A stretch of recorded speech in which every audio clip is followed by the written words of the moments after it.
गंधर्वों के बारे में जितना जानने की कोशिश की जाती है, उतना ही यह विषय और भी रहस्यमय लगता है। क्या आप जानते हैं कि गंधर्वों का अस्तित्व केवल पौराणिक कथाओं तक सीमित नहीं था, बल्कि उनका जीवन, उनके विवाह और साधना भी बहुत महत्वपूर्ण थे।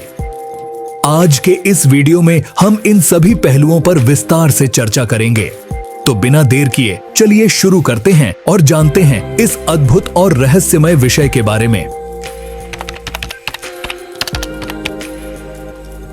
गंधर्व भारतीय सनातन धर्म में एक विशेष स्थान रखते हैं और उन्हें देवताओं के रूप में सम्मानित किया गया है। इन दिव्य प्राणियों का मुख्य कार्य देवताओं की सभा में नृत्य, गायन और अन्य कला रूपों के माध्यम से मनोरंजन करना है।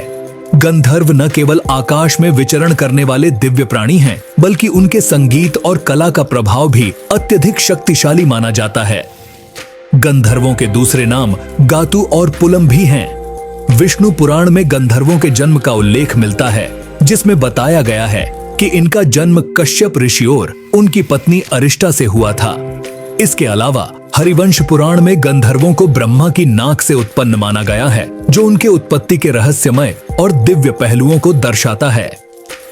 गंधर्वों का निवास स्थान देवलोक है, जिसे दिव्यलोक माना जाता है। उनके द्वारा किया गया संगीत और नृत्य भी एक प्रकार की साधना मानी जाती है, जो न केवल ब्रह्मांडीय शक्तियों को नियंत्रित करता है, बल्कि प्रकृति के नियमों को भी संतुलित रखता है। अग्नि पुराण के अनुसार गंधर्वों के 11 गण होते हैं, जो अपनी अद्वितीय शक्तियों और गुणों के लिए प्रसिद्ध हैं। इन गंधर्वों का अस्तित्व न केवल देवताओं के बीच महत्वपूर्ण है, बल्कि वे ब्रह्मांड की व्यवस्था और संतुलन बनाए रखने में भी भूमिका निभाते हैं। वेदों में गंधर्वों को 2 प्रमुख प्रकारों में बांटा गया है: द्युस्थान के गंधर्व और अंतरिक्ष स्थान के गंधर्व। द्युस्थान के गंधर्वों को दिव्य गंधर्व कहा जाता है। ये गंधर्व विशेष रूप से स्वर्गीय, दिव्य और अमृत तत्वों से जुड़े होते हैं। वे न केवल संगीत, नृत्य और कला के विशेषज्ञ होते हैं, बल्कि इनका कार्य अधिक व्यापक और महत्वपूर्ण होता है। द्युस्थान के गंधर्वों को सोम के रक्षक माना जाता है, जो अमृत के रक्षक हैं, और उनका कार्य जीवन और मृत्यु के संतुलन को बनाए रखना है।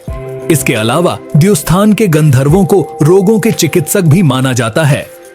यह उनकी असाधारण शारीरिक और मानसिक शक्तियों को दर्शाता है, जो उन्हें रोगों का उपचार करने में सक्षम बनाती हैं। कुछ धार्मिक ग्रंथों में गंधर्वों को अप्सराओं के पति के रूप में भी चित्रित किया गया है, जो उनके अत्यधिक दिव्य और आभा से युक्त व्यक्तित्व को और भी खास बनाता है। गंधर्वों का संबंध सिर्फ आकाश और आकाशीय गुणों से ही नहीं है, बल्कि उनका जीवन भी प्रकृति और ब्रह्मा की शक्ति से गहराई से जुड़ा हुआ है। गंधर्व विवाह भारतीय सनातन धर्म में एक अद्भुत और रहस्यमयी विवाह पद्धति है। यह विवाह प्रकार उन व्यक्तियों के लिए था जिनमें आपसी प्रेम और समझदारी होती थी, लेकिन पारंपरिक सामाजिक ढांचे और जातिगत अनुमतियों से बाहर होकर वे अपने विवाह को संपन्न करना चाहते थे। इस विवाह की प्रक्रिया में दोनों व्यक्ति पूरी तरह से स्वेच्छा से और बिना किसी बाहरी दबाव के एक दूसरे से जुड़ते हैं। हालांकि गंधर्व विवाह के कुछ विशेष नियम हैं, जिनका पालन किया जाता था। सबसे पहला नियम यह था कि कन्या और पुरुष दोनों ने अपने ब्रह्मचर्य आश्रम की आयु से निकलकर गृहस्थ आश्रम की आयु में प्रवेश कर लिया हो, अर्थात वे दोनों बालिग हो चुके हों। यह सुनिश्चित करता था कि विवाह में संलिप्त दोनों पक्षों के पास निर्णय लेने की मानसिक और शारीरिक क्षमता हो। इसके अलावा गंधर्व विवाह में यह भी शर्त थी कि दोनों की पूरी सहमति हो। इस विवाह में किसी प्रकार का सौदा, पैसों का लेन देन या जोर जबरदस्ती नहीं होनी चाहिए। दोनों पक्षों का विवाह के लिए राजी होना आवश्यक था। इस विवाह में अग्नि को साक्षी मानकर ही यह कार्य संपन्न होता था। इसका अर्थ था कि विवाह की प्रक्रिया में कोई धोखा नहीं किया गया और यह पारंपरिक हिंदू धर्म के अनुसार पूरी तरह से वैध था। गंधर्व विवाह का एक और महत्वपूर्ण नियम था कि दोनों पक्षों ने एक दूसरे को अपना असली परिचय दिया हो और कोई भी ऐसा तथ्य न छुपाया हो जो बाद में उनके विवाह के जीवन पर प्रभाव डाल सकता हो। यह पारदर्शिता इस विवाह के स्थायित्व और सम्मान के लिए बहुत महत्वपूर्ण थी। यदि इन सभी नियमों का पालन करते हुए कन्या और पुरुष यह चाहते थे कि वे एक दूसरे से विवाह कर लें, लेकिन उनके घर वाले इसके लिए तैयार न हो तो वे गंधर्व विवाह कर सकते थे। इसके लिए उन्हें किसी मंदिर या धार्मिक स्थल पर जाकर अग्नि को साक्षी मानकर विवाह करना होता था। इस प्रकार वे अग्नि के फेरे लेते और विवाह को संपन्न करवा लेते। गंधर्व विवाह के संपन्न होने के बाद दोनों विवाह के लिए धर्म के अनुसार पति पत्नी बन जाते थे, क्योंकि हिंदू धर्म में अग्नि को साक्षी मानकर किया गया विवाह मान्यता प्राप्त होता है। जब कन्या और पुरुष गंधर्व विवाह कर लेते थे तब वे अपने परिवार के समक्ष आ सकते थे और उन्हें अपने विवाह की सूचना दे सकते थे। इस प्रकार का विवाह समाज में पूरी तरह से मान्य होता था और कोई भी व्यक्ति, चाहे वह रिश्तेदार हो, मित्र हो या जानने वाला, इस विवाह को झुठला नहीं सकता था, क्योंकि धर्म ने इसे वैध और सम्मानित किया था। भारतीय पौराणिक कथाओं में गंधर्व विवाह के कुछ प्रसिद्ध उदाहरण भी मिलते हैं जो इस विवाह पद्धति की महत्ता को दर्शाते हैं। शकुंतला और दुष्यंत, पुरुरवा और उर्वशी, वासवदत्ता और उदयन जैसे विवाहों में गंधर्व विवाह के तत्वों को देखा जा सकता है।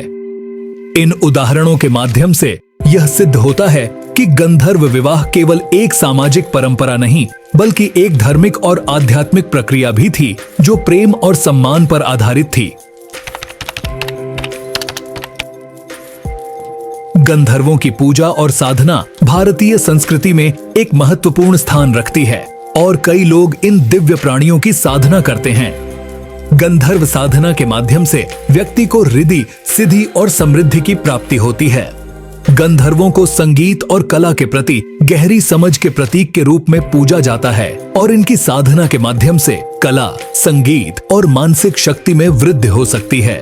कला, संगीत और रचनात्मकता के क्षेत्र में कार्यरत कलाकारों के बीच गंधर्व साधना एक लोकप्रिय प्रक्रिया है। वे गंधर्वों की साधना करते हैं ताकि वे अपनी कला में नई ऊंचाइयों तक पहुंच सकें और अपनी रचनात्मकता को निखार सकें। गंधर्वों की साधना से कलाकारों को संगीत, नृत्य और कला के अन्य रूपों में अद्भुत दक्षता प्राप्त होती है। यह साधना उनके अंदर एक नई ऊर्जा और प्रेरणा का संचार करती है, जिससे उनका कार्य अधिक प्रभावशाली और आकर्षक बनता है। इसके अलावा गंधर्व साधना उन लोगों के लिए भी की जाती है जिन्हें सुंदर स्त्री की प्राप्ति की कामना होती है। गंधर्वों को विशेष रूप से सुंदरता, प्रेम और आकर्षण से संबंधित माना जाता है और इसलिए गंधर्व साधना इस उद्देश्य के लिए भी की जाती है। यह साधना व्यक्ति की इच्छाओं और भावनाओं को संतुलित करने के साथ साथ उनके जीवन में प्रेम और आकर्षण की शक्ति को आकर्षित करती है। गंधर्वों और अप्सराओं का एक साथ उल्लेख अक्सर किया जाता है क्योंकि इन दोनों का संबंध सुंदरता, कला, प्रेम और दिव्य शक्तियों से है। अप्सराएं, जिन्हें दिव्य नृत्यांगनाएं और सुंदरियां माना जाता है, और गंधर्व, जो संगीत और कला के विशेषज्ञ होते हैं, दोनों मिलकर पृथ्वी और आकाश के बीच एक अद्वितीय संतुलन बनाए रखते हैं। दोनों को एक साथ स्मरण करने से व्यक्ति की आध्यात्मिक और भौतिक इच्छाएं पूरी होती हैं और वे अपने जीवन में संतुलन और समृद्धि प्राप्त कर सकते हैं।